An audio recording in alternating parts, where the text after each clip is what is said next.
Reading from verse 9, a fairly long portion.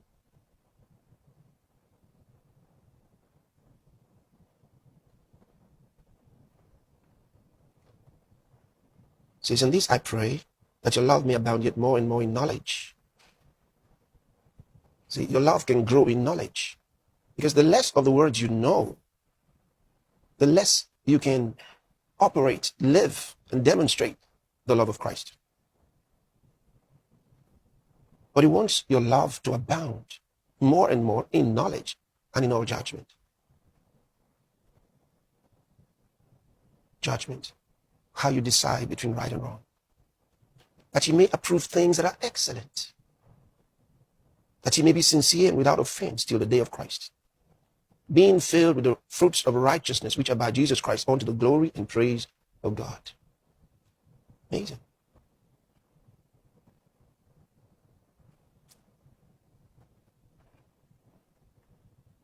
You think of the kind of behavior he expects of us.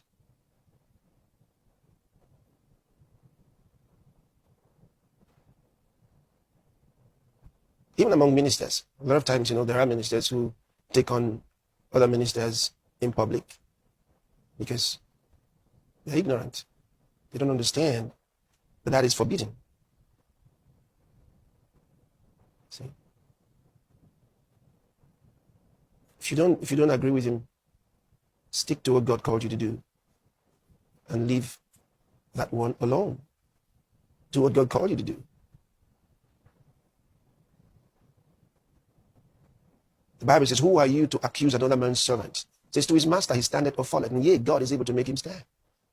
It's up to God, not up to you.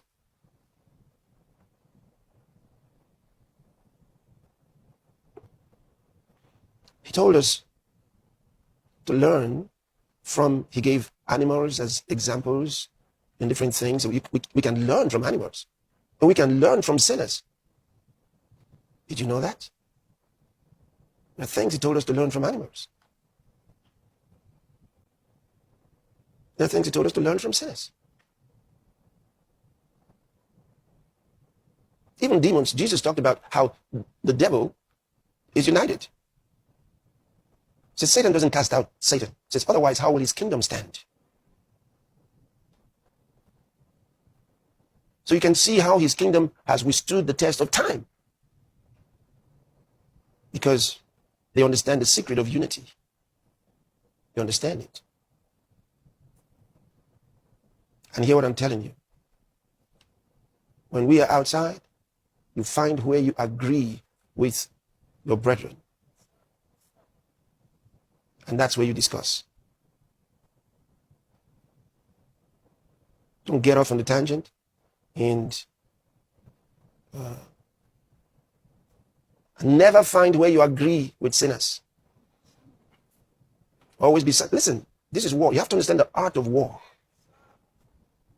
The art of war. When you're in a warfare, you play by certain rules. Otherwise, you're not qualified to be a soldier. You're a soldier, all right, but you shouldn't be at the war front. They need to send you to the back.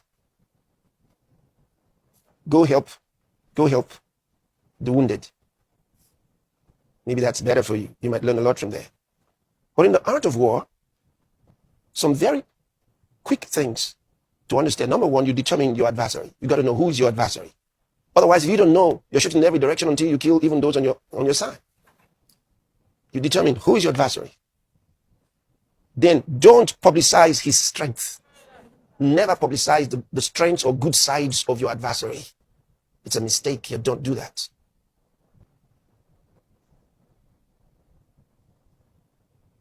You don't do that. Not at war. You never do that at war. If you know his strength and good sides, don't make them public. Use them to learn. Otherwise, by publicizing his strength and good sides, you give him an edge over you.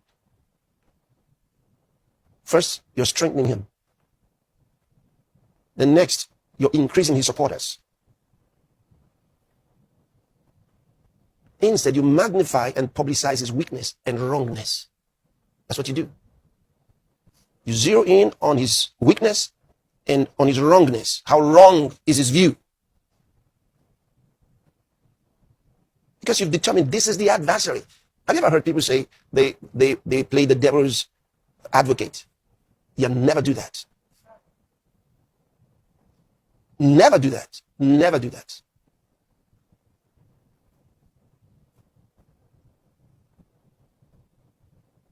Never do that. Never be the devil's advocate. Remember, he is never right. Just remember. There's a minister of God many years ago. He's gone to be with the Lord now, many years ago.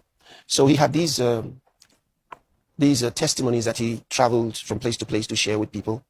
He had this experience with Satan. He had been in the cult, in the satanic cult for a long time. And then in the course of that period, he got born again. And he began to share his testimony of what he learned from the devil and how he got to know the strength and power of Jesus Christ through the devil. How it was that one day the devil said, okay, now let me tell you the truth. And so the devil told him what he called the truth. And about what happened between him and Jesus Christ and so on and so forth. And he believed it. And it became part of his testimonies. Oh, there are many Christians who are still doing that today. Because they were in one cult or the other with Satan.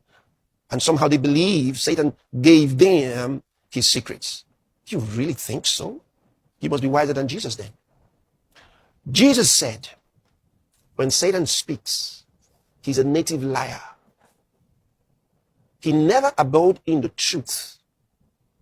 Jesus said, Satan is the father of lies. How could he be right? How could he be right? He could never be right. So, when you're dealing with the adversary, now, we're clear about who our adversary is. Our adversary does not stand in the truth. He doesn't. And so when it seems a factual situation has been presented to his advantage, don't buy it. Because fact and truth are not the same.